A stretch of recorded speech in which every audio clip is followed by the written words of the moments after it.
God is dead. It's got to be one of the most famous and most misunderstood phrases in all of philosophy. You hear it, and it sounds like this triumphant, fist-pumping battle cry, right? But the truth is, it was written as a cry of absolute terror. So what did Friedrich Nietzsche really mean by it?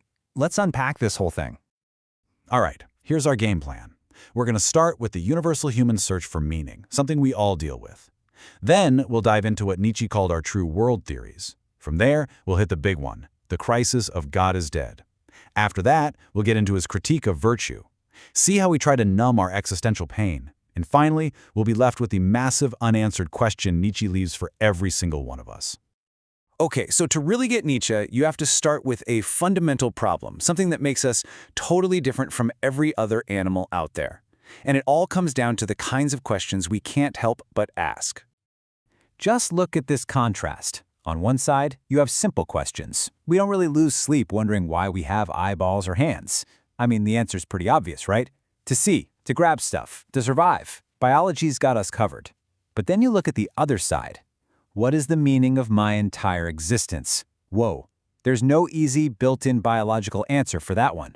It's just this giant void, a question that every single person asks, but nobody is born knowing the answer to. And that void leaves us with a pretty stark choice. We can either stare into the abyss of nihilism, the idea that there's no inherent purpose at all, or we can do what most of humanity has always done, according to Nietzsche. We can sprint towards a pre-packaged answer, something that tells us exactly what our purpose is supposed to be. And this is where humanity gets really, really creative. Nietzsche noticed this pattern cropping up over and over again in these comforting answers. It was like a formula that he called true world theories, and he saw them as our cleverest invention for solving this whole meaning problem. So, what is a true world theory? At its core, it's any belief system that says the life we're living right now isn't the real one. It's just a shadow, a test, maybe an illusion. The real, perfect, truly meaningful world is somewhere else entirely. Nietzsche thought of these theories as tools, like inventing a cart or a wagon to carry the incredibly heavy burden of meaninglessness for us. Let's take a classic example, Plato.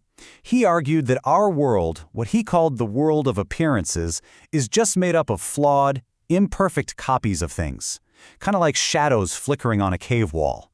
The real world, the world of forms, is this perfect, unchanging, transcendent realm that you can only really get to through reason.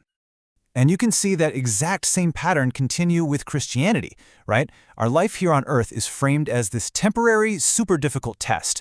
It's full of suffering and temptation, but hey, that's okay because this isn't the main event. The true world is heaven. It's eternal, it's perfect, and it's the real prize that our lives should be totally focused on getting to. So you start to see the formula, right? There are two worlds. The one we're in is the flawed, temporary one, but there's another one that's perfect and true.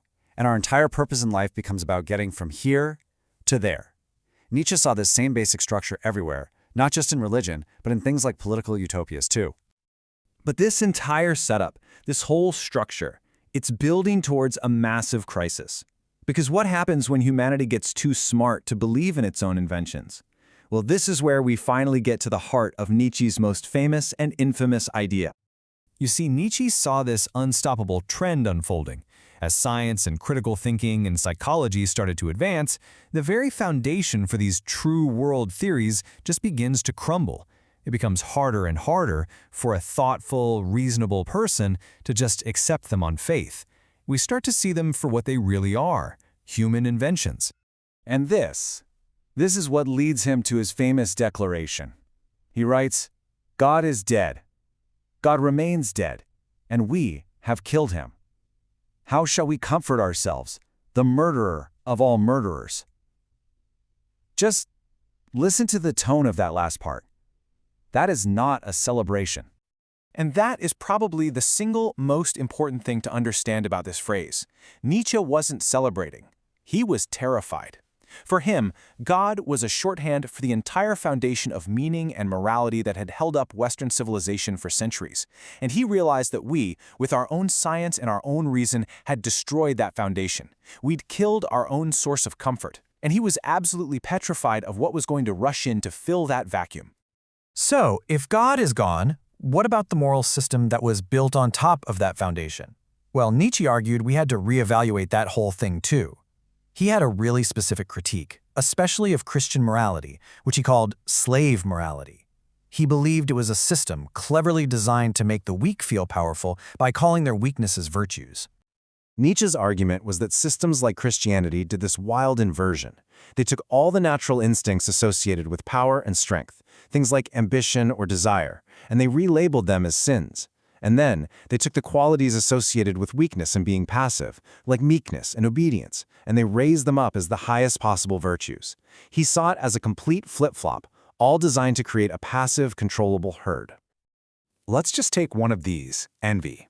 We're all taught that envy is this horrible, toxic sin. But for Nietzsche, envy is an incredibly powerful tool. Think about it. It's like an instantaneous spotlight that shows you exactly what you want, the gap between who you are and who you want to be. Instead of feeling ashamed of it, he argued you should use that feeling as fuel for your own self-improvement. So now, without these old moral systems to tell us how to feel and what to do, how do we cope with the pain of just existing? Nietzsche saw us turning to new forms of escape, or, as he bluntly called them, narcotics. Now, this quote is designed to be provocative, for sure. But he wasn't just trying to be edgy. He saw a deep functional similarity between the two. In his view, both of them serve the same purpose: to numb our pain and help us avoid facing the difficult truths about ourselves and our lives. He saw this really clear parallel. One numbs that deep existential pain by promising a better world later on. The other one numbs immediate anxiety with a chemical buzz. Both of them mask our shortcomings, one by saying they're actually virtues, the other by giving us false confidence. And for Nietzsche, that's the real poison. Both of them prevent us from actually growing because they make us feel like our problems are solved without us having to do the hard work of solving them. And this is the key takeaway from all of this. For Nietzsche, those feelings of self-consciousness or envy or dissatisfaction, they aren't problems to be medicated or drowned. They're signals. They are powerful opportunities pointing you directly to the areas where you need to grow. Running away from that pain is just running away from the chance to become a better, stronger version of yourself. So this brings us right to the end of our journey, and to the great challenge that Nietzsche leaves for the entire modern world. Where in the world do we go from here, now that all the old answers are gone? So let's just do a super quick recap of the journey we've been on. As humans, we have this deep, deep need for meaning. To satisfy it, we invented these really comforting stories about a true world somewhere beyond our own. But then, our own powers of reason and science came along and dismantled the very stories we told ourselves. And now we're just left standing in the rubble, without our old crutches. Which leaves us with this final, absolutely massive question. If the systems that gave us all that comfort and purpose were, in the end, just illusions, what happens now? Can we, as individuals and as a culture, actually find the strength to face reality on its own terms, without desperately inventing a new story to hide behind? That is the great, unanswered question Nietzsche leaves for all of us to try and figure out.